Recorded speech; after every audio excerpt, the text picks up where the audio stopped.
اعوذ باللہ من الشیطان الرجیم، بسم اللہ الرحمن الرحیم۔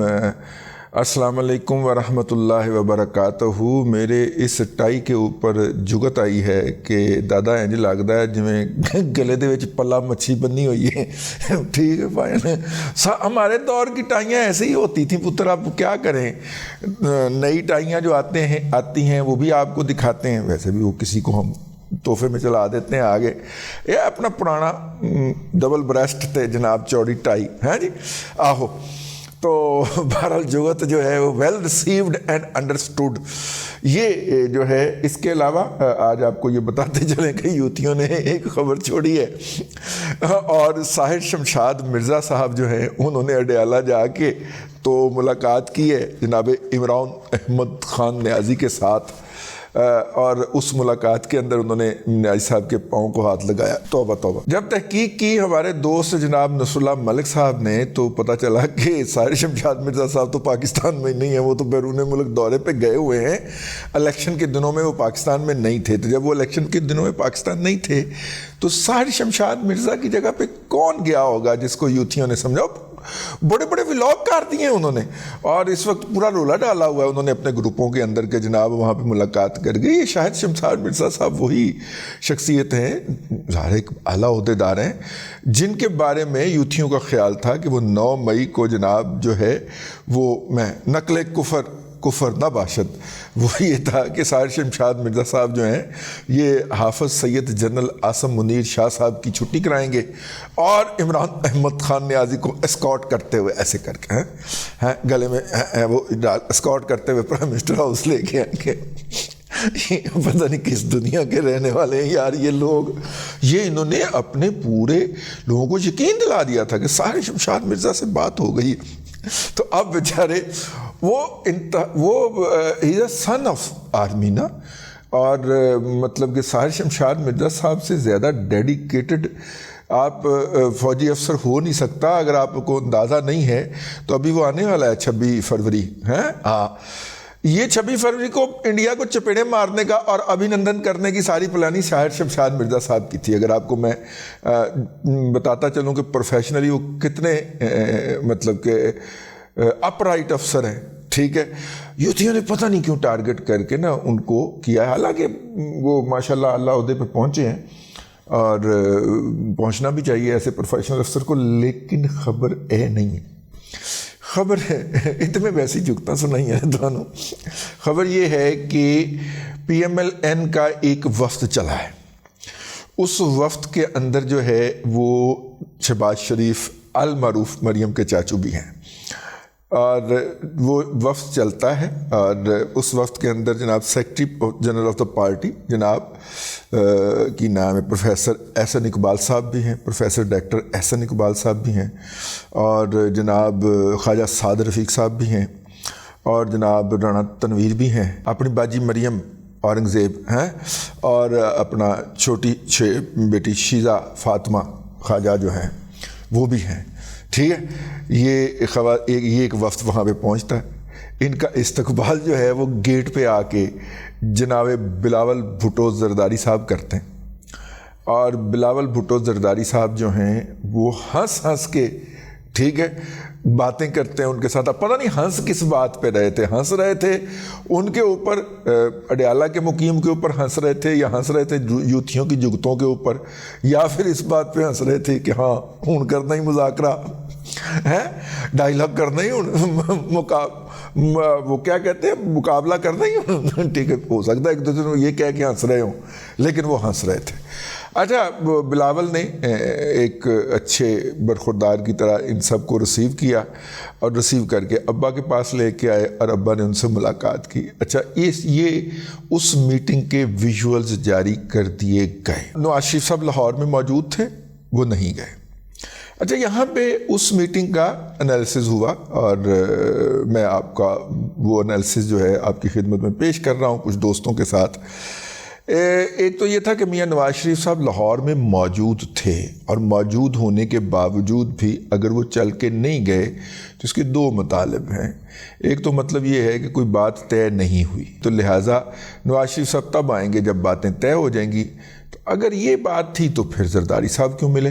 اچھا چلیں وہ گھر چل کے گئے ہیں تو زرداری صاحب کے گھر کوئی آیا ہے تو وہ ان کو مل لیے ہیں، یہ ایک کٹسی ہے، لیکن ایک مطلب اس کا یہ نکالا گیا، اور اس میں ساتھ میں یہ بھی کہا گیا کہ نواز شریف صاحب نارملی ایسی میٹنگز میں جانے سے احتراز کرتے ہیں جہاں پہ انہیں جا کے کسی کے ساتھ ڈائلاگ کرنا پڑے یا زبان بازی کرنی پڑے یا جو کچھ بھی کرنا پڑے، مطلب لین دین کی بات کرنی پڑے، پولیٹیکل ڈائلاگ کرنا پڑے، وہ نہیں کرتے۔ وہ پہلے پولیٹیکل انڈرسٹینڈنگ کریٹ کرتے ہیں۔ محفل میٹنگ جو اس طرح کی میٹنگ ہوتی ہے وہ صرف آپٹکس کے لیے ہوتی ہے۔ ویسے اگر دیکھا جائے تو اس طرح کی میٹنگز جو ہیں وہ آپٹکس کے لیے ہی ہوتی ہیں، مذاکرات تو کہیں اور ہو گئے ہوتے ہیں، چیزیں طے کر لی گئی ہوتی ہیں کہ یہ ایسے ہوگا، یہ ایسے ہوگا اور یہ ویسے ہوگا، ٹھیک ہے، نہیں ہے تو یہ آپ کرنے جانے دیں، یہ آپ چھوڑ دیں، اچھا نہیں ہے تو پھر ہم یہ کریں گے، یہ سارے مذاکرات کہیں اور انڈرسٹینڈنگ ہو چکی ہوتی ہے۔ تو یہاں پھر دو سوال پیدا ہوتے ہیں کہ کیا چیزیں طے ہو گئی تھیں؟ یہاں پہ ایک اطلاع دی محمد مالک صاحب نے، انہوں نے کہا کہ جناب اچھا یہ میٹنگ سے پہلے کی ان کی گفتگو ہے، میں اور وہ ایک پروگرام میں بیٹھے ہوئے تھے، تو انہوں نے فرمایا تو چلتے میں آیا، انہوں نے کہا کہ ڈیڈ لائن دے دی گئی ہے پولیٹیکل پارٹیز کو کہ آپ اتوار کی شام تک، یعنی جب میں یہ ولاگ ریکارڈ کر رہا ہوں، آپ جو ہے نا وہ اپنا کوئی ورکیبل انڈرسٹینڈنگ پیدا کر لیں، ورنہ پھر جو ہے ہم اس کا آپ کو فارمولہ بتائیں گے۔ ہم جو ہے آپ کو پتہ ہے کون ہوتے ہیں، ہم ہوتے ہیں، تو ہم آپ کو فارمولہ پھر بتا دیں گے جو آپ کو ماننا پڑے گا۔ تو سیاسی پارٹیوں کے لیے آج شام کی ڈیڈ لائن ہے، تو اس کے بعد پھر خبر بریک ہوتی ہے۔ خبر بریک کیا ہوتی ہے کہ جی روٹ لگ گیا ہے بلاول ہاؤس کا، ٹھیک ہے، 180H ماڈل ٹاؤن سے روٹ لگا ہے بلاول ہاؤس کا، اور ایک وفد ملنے جا رہا ہے پاکستان پیپلز پارٹی کی قیادت کو، اور اس وفد کے اندر یہ لوگ شامل ہیں۔ ابھی ہم اس پروگرام میں بیٹھے ہی تھے کہ اس کے ویژولز بھی آ جاتے ہیں اور ساتھ میں آ جاتی ہے پریس ریلیز۔ اب ویژولز جو ہیں وہ بلاول ہاؤس کے ہیں، تو ہم یہ سمجھ سکتے ہیں کہ وہ بلاول ہاؤس سے ہی جاری ہوئے ہوں گے، لیکن پریس ریلیز جو جاری کرتی ہے وہ پاکستان مسلم لیگ نون کرتی ہے، اور پاکستان مسلم لیگ نون کی طرف سے جاری ہونے والی پریس ریلیز میں یہ کہا جاتا ہے، کی کہا جاتا ہے، ہائے ہائے رافعہ میں لٹی گئی، ہائے رافعہ میں لٹی گئی، اس میں یہ کہا جاتا ہے، ہاسا آیا یہ نا، ہاسا پڑھنے لیے اسی بیٹھے انہیں، رافعہ میں لٹی گئی، ٹھیک ہے۔ وہ آتا ہے کہ جناب دونوں سیاسی پارٹیوں کے قائدین ملے اور یہ ان کے نام ہیں، اور اس کے اندر طے کیا گیا کہ جناب سیاسی نظام کی بقا کے لیے باہمی تعاون جو ہے اس کو جاری رکھا، اس کو باہمی تعاون کیا جائے گا، اور جو ہے سسٹم کو بچانے کے لیے ریاست کے وسیع تر مفاد کے اندر جو ہے کوئی ایسی حرکت نہیں کی جائے گی جس سے جمہوریت کو خطرہ پیدا ہو، اور یہ ہو اور وہ ہو۔ اب دیکھیے ایوان کے اندر 3 پارٹیاں ہیں، ٹھیک ہے، اگرچہ آپ کو میڈیا یہ بتائے گا کہ پارٹی تو کوئی جیتی ہے جس کا نام PTI ہے، اگر ہم تمام کلیم مان بھی لیں تو 3 پارٹیاں ہیں نا، تو ان میں سے کسی 2 نے مل کے حکومت بنانی۔ پاکستان کے لاڈلے میڈیا کا اصرار ہے کہ کوئی بھی نہیں جیتا ایک ہی ہے، تو اب جناب حافظ جنرل سید عاصم منیر شاہ صاحب جو ہیں وہ گوڑوں کے پہاڑ چلتے ہوئے اڈیالہ جیل جائیں اور اس سے معافی مانگیں، اور جناب اس کو لے آ کے تو ایوان اقتدار کے اندر پہنچائیں۔ پر کیوں بھئی؟ آپ نے اگر بقول آپ کے بات مان بھی لی جائے، باقی آزاد نہ بھی نکالے جائیں، تو جو اس وقت تک آپ کا فگر ہے وہ 93 کا ہے، ویسے 91 بھی کچھ دکھا رہے ہیں لیکن میں 93 گن لیتا ہوں، ٹھیک ہے۔ اب تک کی آخری اطلاع کے مطابق 78 جو ہیں وہ PMLN کے ہو چکے ہیں، اور جو ہے وہ 56 جو ہیں وہ پاکستان پیپلز پارٹی کے ہیں۔ اگر پاکستان پیپلز پارٹی اور PMLN آپس میں مل جاتے ہیں تو یہ بڑی کمفرٹیبل میجورٹی میں آ جاتے ہیں نا۔ آپ 87 میں سے 2 اور نکال دیں جی، حالانکہ میں نے پتا ہے رستے سے کچھ لوگ ہیں نہیں جو ٹر پہنے ادھر شرکت کرنے کے لیے، تو آپ اس کو مائنس بھی کر دیں، 85 کر دیں، 85 اور اس کو 56 کی بجائے 55 کر دیں، گنتی آسان ہو جائے گی، ہے تو یہ بنتا ہے تقریباً 140۔ 140 بن گیا نا بھائی. تو 140 کے اوپر تو کمفرٹیبل میجورٹی آ گئی نا ان دونوں پارٹیوں کی.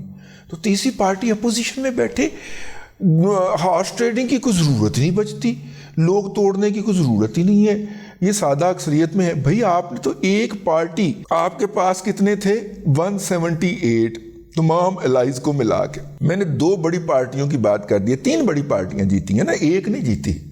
یہ تھی اپنا اس وقت میڈیا کے بقول تو صرف ایک جیتی ہے, لیکن 3 پارٹیاں جیتی ہیں.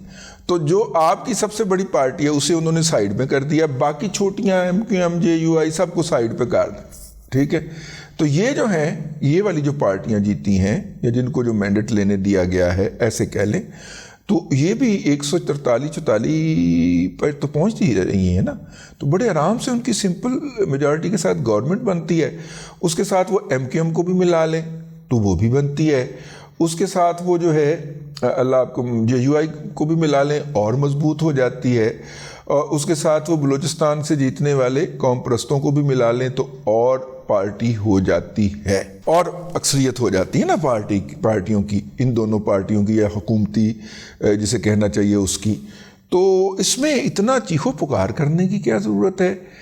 اب کل سے جو یوتھی 180 سیٹیں باجی علی ماں نے کل ٹویٹ کی تھی ساجے, ہاں تو 180 سیٹوں کے ساتھ وہ قومی اسمبلی کے اندر 2/3 اکثریت سے حکومت بنا رہے تھے. انہوں نے پھر یہی کہنا سی ہائے ہائے رافعہ میں لٹی گئی.